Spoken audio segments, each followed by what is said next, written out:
100% fees రాయితీతో AI నేర్చుకోవాలనుకుంటున్నారా? Attend Quality Thought gen AI test 2025. ఈ మధ్య కాలంలో చాలా ప్లేసెస్లో అయితే యాక్సిడెంట్స్ అనేది ఎంత కామన్ అయిపోయింది అంటే అంత కామన్ అయిపోయింది. యాక్చువల్లీ మణికొండలో జరిగినటువంటి ఇన్సిడెంట్ ఇది. పొద్దున్నే పాపం వాళ్ళ పాపని తీసుకొని స్కూల్కి వెళ్తున్నటువంటి ఒక ఫాదర్ అండ్ డాటర్, కూతురుకొచ్చి కేవలం 10 సంవత్సరాలు మాత్రమే. ఆ పాప సమీపంలోని డిఎస్జి అంటే ఢిల్లీ స్కూల్ ఆఫ్ ఎక్సలెన్స్లో చదువుతోంది. అది కూడా మణికొండలోనే ఉంది. పాప పేరు వచ్చేసి గడ్డం అథర్వి. ఆ పాపకు కేవలం 10 సంవత్సరాలు మాత్రమే. అయితే ఇంటి నుంచి స్కూల్కి డ్రాప్ చేస్తున్నా అంటే రోజులాగానే డ్రాప్ చేయడానికని ఫాదర్ ఇంకా డాటర్ ఇద్దరు బైక్ పైన వెళ్తున్నారు. అది కూడా యాక్టివా బండి, కూడా యాక్టివా బండి. బట్ ఏం జరిగిందో ఏంటో తెలియదు. వాళ్ళు వెళ్తున్నటువంటి బండిని వెనక నుంచి వచ్చి లారీ చాలా ఫాస్ట్గా ఢీకొట్టింది. అప్పుడు ఆ బ్యాలెన్స్ తప్పిపోయి పాప ఎవరైతే ఉన్నారో ఆ లారీ కింద పడిపోయింది. టైర్ కింద పడి నలిగిపోయిన పరిస్థితి. ఫాదర్ మాత్రం ఇటువైపు పడ్డాడు. ఆయనకైతే స్వల్పంగా గాయాలై బయటపడినటువంటి సిచ్యువేషన్. కేవలం 10 సంవత్సరాలు మాత్రమే.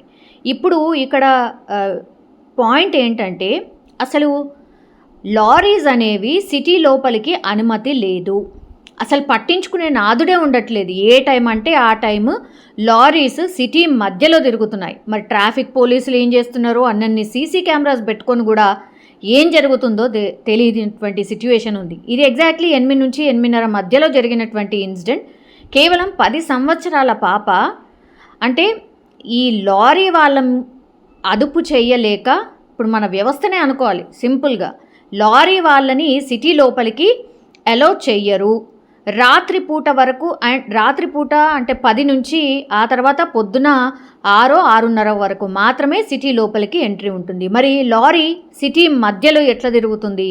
అది కూడా మణికొండ ఈ మధ్య కాలంలో చాలా అంటే చాలా బిజియెస్ట్ ప్రాంతం అని చెప్పొచ్చు. ఎందుకంటే స్కూళ్ళకి కానీ, కాలేజెస్కి కానీ, ఆఫీసెస్కి వెళ్ళే వాళ్ళు కానీ, వివిధ అవసరాల కోసం వెళ్ళే వాళ్ళు కానీ పొద్దున 7:30 నుంచి ఆ రష్ స్టార్ట్ అయిపోతుంది. అంటే కాలేజ్ అండ్ స్కూల్ వెళ్ళే పిల్లలకు సంబంధించి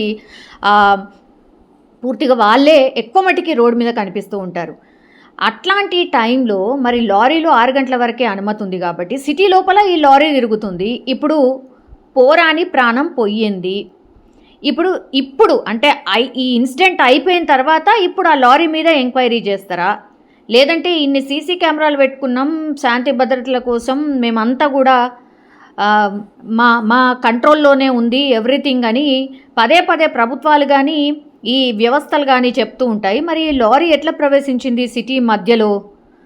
ఇది అతిపెద్ద క్వశ్చన్. ఇప్పుడు లారీ అతన్ని అదుపులోకి తీసుకుంటారు, లేకపోతే ఆ ఇన్సిడెంట్ కాగానే మరి పారిపోయిందా, ఇంకేమైందా అది కూడా తెలియదు. సరే పారిపోతున్నా కూడా పట్టుకుంటారు, అది ఎంతసేపు కాదు.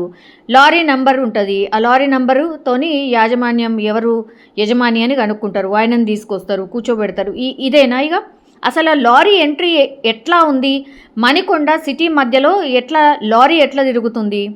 అసలు వాళ్ళకి పర్మిషనే లేదు. 6 గంటల వరకే పర్మిషన్ లోపల సిటీ లోపలికి ఆగిపోవాలి కదా. ఇప్పుడు ఆ లారీ తిరగడం వల్లనే ఇప్పుడు ఈ చిన్నారి బలైపోయిన పరిస్థితి. ఇప్పుడు ఆ తల్లిదండ్రులకు ఎవరు జవాబు చెప్తారు? ఆ తండ్రికి ఎవరు జవాబు చెప్తారు? ఆ అమ్మకి ఎవరు జవాబు చెప్తారు? ఇవన్నీ కూడా కొన్ని ఇన్సిడెంట్స్ అత్యంత ఘోరం, అంటే అత్యంత ఘోరమైన పరిస్థితుల్లో కొంతమంది అసలు ఏమంటారు, అసలు వాళ్ళకి ఏం తెలియకుండానే అన్ఎక్స్పెక్టెడ్ ఇన్సిడెంట్స్ ఇవన్నీ కూడా. సో ఇట్లా చిన్న పిల్లలు, అభం శుభం తెలియని పిల్లలు, ఇప్పుడు లారీ కింద నలిగిపోయింది ఆ చిన్నారి. వాళ్ళ అమ్మా నాన్న కోలుకుంటారా? ఎవరు తెచ్చిస్తారు? ఆ బాధనైతే ఎవరు తెచ్చియలేరు కదా. అన్నీ కూడా అంటే వ్యవస్థలో ఉన్నటువంటి లోపాల వల్ల ఇట్లా అనుకోకుండా ప్రాణాలు కోల్పోతున్న పరిస్థితులు కూడా చాలానే కనిపిస్తున్నాయి. సో ఎంత స్ట్రిక్ట్గా అంటే అంత స్ట్రిక్ట్గా ఉండాల్సిన వ్యవస్థ కూడా మరి ఇట్లాంటి ఇన్సిడెంట్స్ జరిగినప్పుడు లోపాలైతే బయటపడుతున్నాయి.